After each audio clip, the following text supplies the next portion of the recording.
What are some recent scientific breakthroughs/discoveries that aren't getting enough attention? Earlier this month, scientists were able to successfully weld glass and metal together using ultrafast, on the order of picoseconds, which are such a short unit of time that compared to it, a full second might as well be 30,000 years. Laser pulses. This hasn't been successfully done before due to the very different thermal properties of glass and metal. This is actually a pretty big breakthrough in manufacturing, and could lead to stronger yet lighter materials. Pretty recently they started doing tests for an extremely mobile skin grafting machine. It uses a kind of hydrogel out of the patient's own skin, and scans the area of the burn, then just prints out the skin.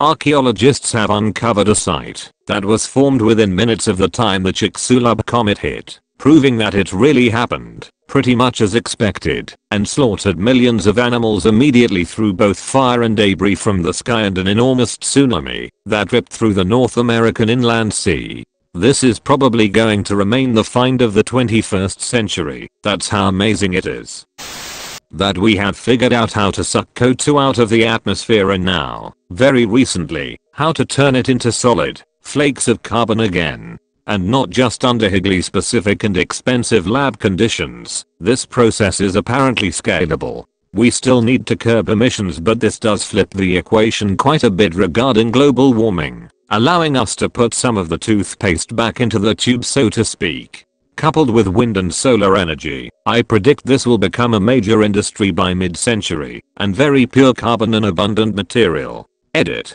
Thanks for the gold and silver, kind strangers. This has become by far my most popular comment ever on Reddit. My job is coming. Came out with a drug that reduces the damage chemotherapy does to the body and helps regenerate blood cells faster, allowing for stronger doses to be administered and treatment schedule to be reduced heavily. This allows doctors to treat cancer more aggressively.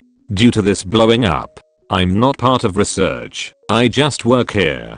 For those that dug through my post history, it's not uncommon for people to get degrees, but work in different fields. The drug is already on the market. No, coffee doesn't actually cure cancer.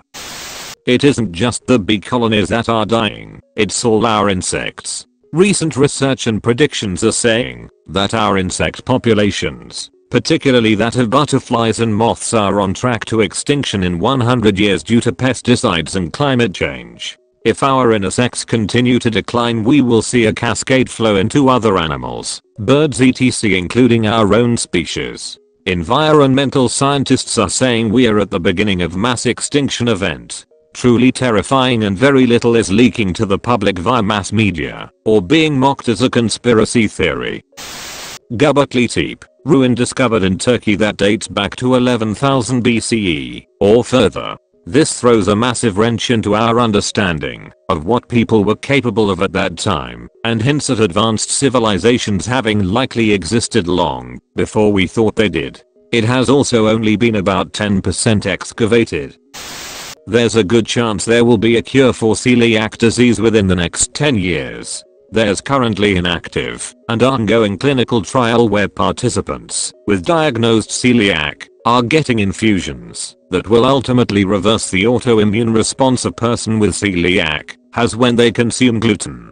It's still far from complete, but we are closer than we've ever been to curing celiac disease. The clinical trial is taking place in Cleveland, Ohio.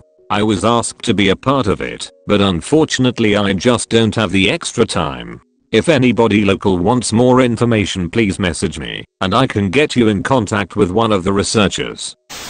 One of the more recent theories in psychiatry gaining popularity, although it was acknowledged decades ago, is the role of inflammation in the immune system in mental illness. There are studies showing that in schizophrenia and other psychotic conditions, inflammation attacks the brain.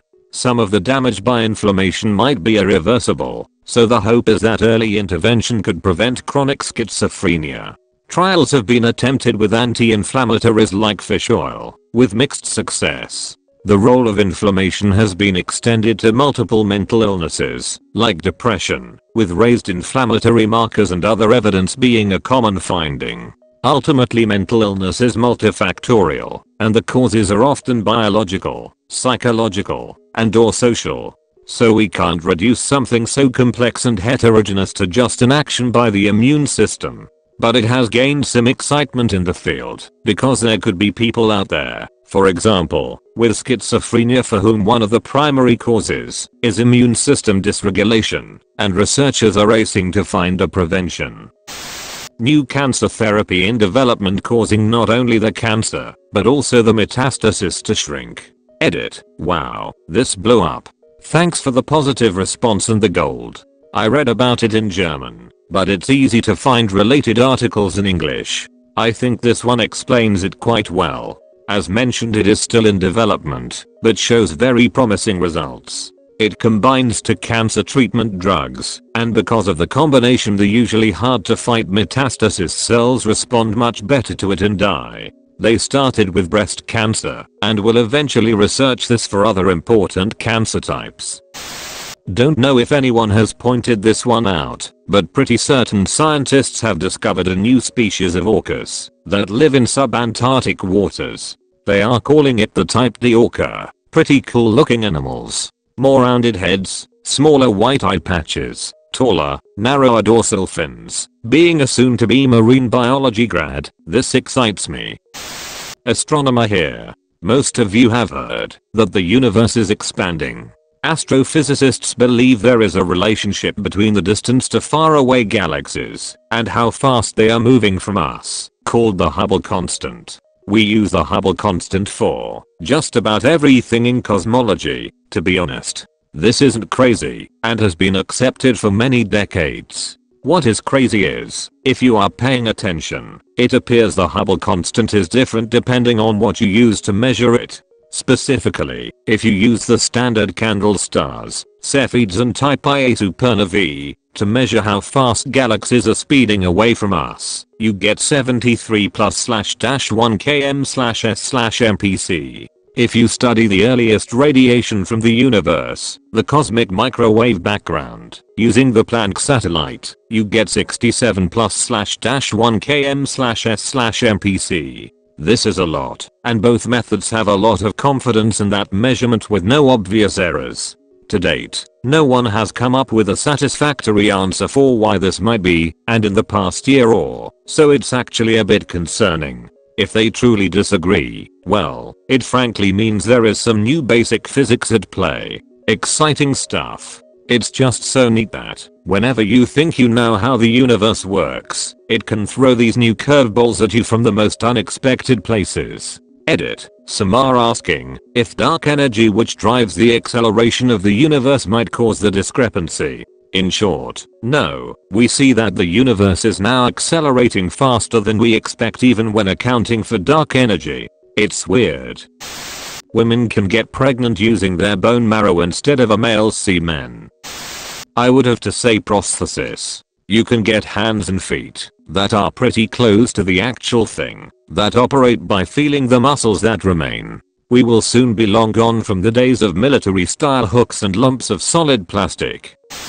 2 recent studies were published regarding care of strokes outside of the 6-hour window. Up until those studies, we could only really do anything about an ischemic stroke if it happened within the last 6 hours. These 2 studies showed that, using various criteria, we could perform thrombectomy up to 24 hours from symptom onset with statistically significant improvement in outcome for the patient. Before, if the patient woke up with stroke symptoms, there likely wasn't a damn thing we can do. Now, we can actually attempt to clear the clot and potentially restore some function. And compared to our stroke care 10 years ago, which basically boiled down to, well, that sucks, and then not having anything to do, stroke care has made some huge strides.